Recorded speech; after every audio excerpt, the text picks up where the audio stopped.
My next topic is Jesus Christ has come in the flesh.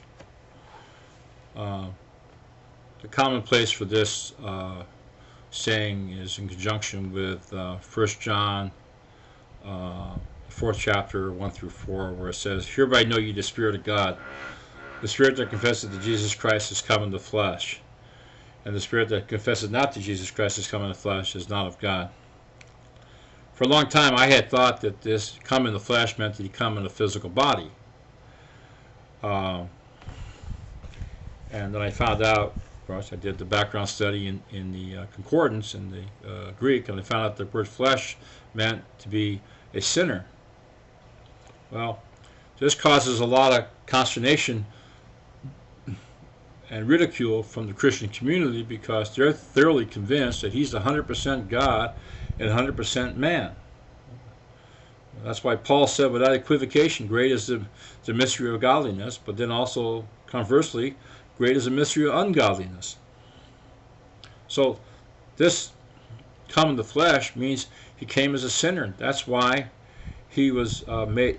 This is what was meant in, I think it's in Hebrews 2:8 or 2:9. It says, "For he was made lower than the angels." The angels here is really another reference to the prophets. If you go back in Jeremiah, it says, "Before I formed thee, I knew thee. Before thou camest out of the womb, I sanctified thee. I ordained thee a prophet of the nations," etc., blah, blah, blah. Okay, in the case of the prophets in the Old Testament, as well as even John, who was the last remnants of an Old Testament prophet there in the Gospels, those prophets were born holy. They were already born holy. They were actually born in a higher state than Jesus. Jesus was born in a lower state. And if it wasn't for that, he couldn't have gone into the place of the dead, or the place of those who were probably the second death. If he hadn't been born of a lower status, lower nature, to say that he was made sin on the cross, really he was made sin at birth.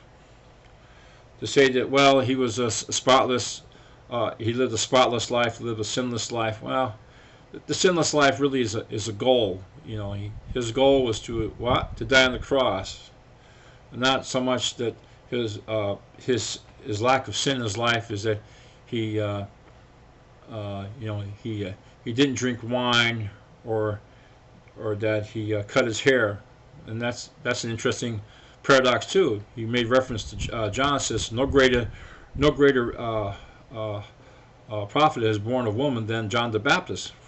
And then he says, "For he has come unto you neither eating or drinking," and it says that he's not of God or whatever. And then the Son of Man comes, which referring to himself, comes eating and drinking, and you say that he's not a God or a devil. See, John the Baptist was part of a group called the Nazarites. He didn't cut his hair, ate locusts and wild honey, etc., etc. Didn't have relations with women, and so on. That was part of being a Nazarite prophet. Jesus didn't necessarily qualify for a Nazarite prophet, even though he was supposedly born in the area of Nazareth. He was lived a life as a natural man, not as a prophet. Even when he took up office as his office really more of a priest than a prophet. Now the Mohammedans or the Muslims will say, "Oh no, Jesus was just a prophet when he was here in the flesh." Well, it actually was a little higher ministry. He was a priest. John the Baptist was more the prophet.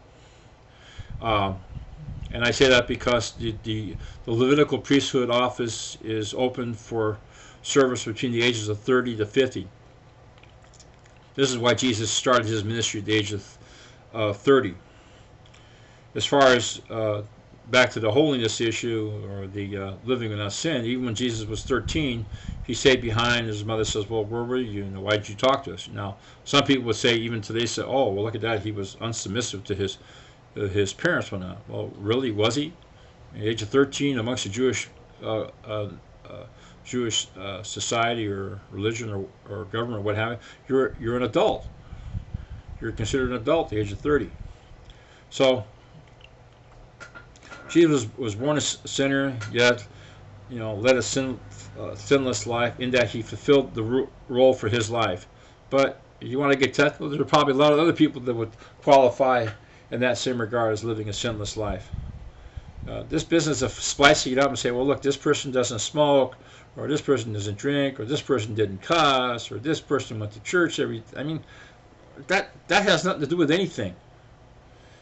As far as the fall of man, as most people know it, they think they understand it in Genesis when that. It's there in parabolic form.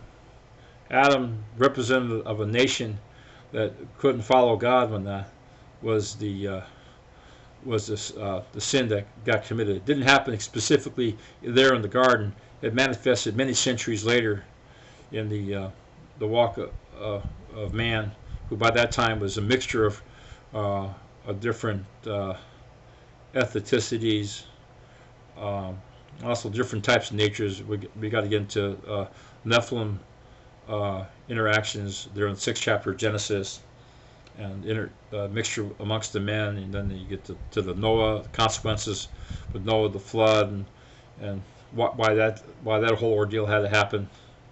And then the fossil remain records you have now in different parts of Egypt and Saudi Arabia. You have some skeletal structures as high up as 38 feet in size. These aren't some make-believe deals. So the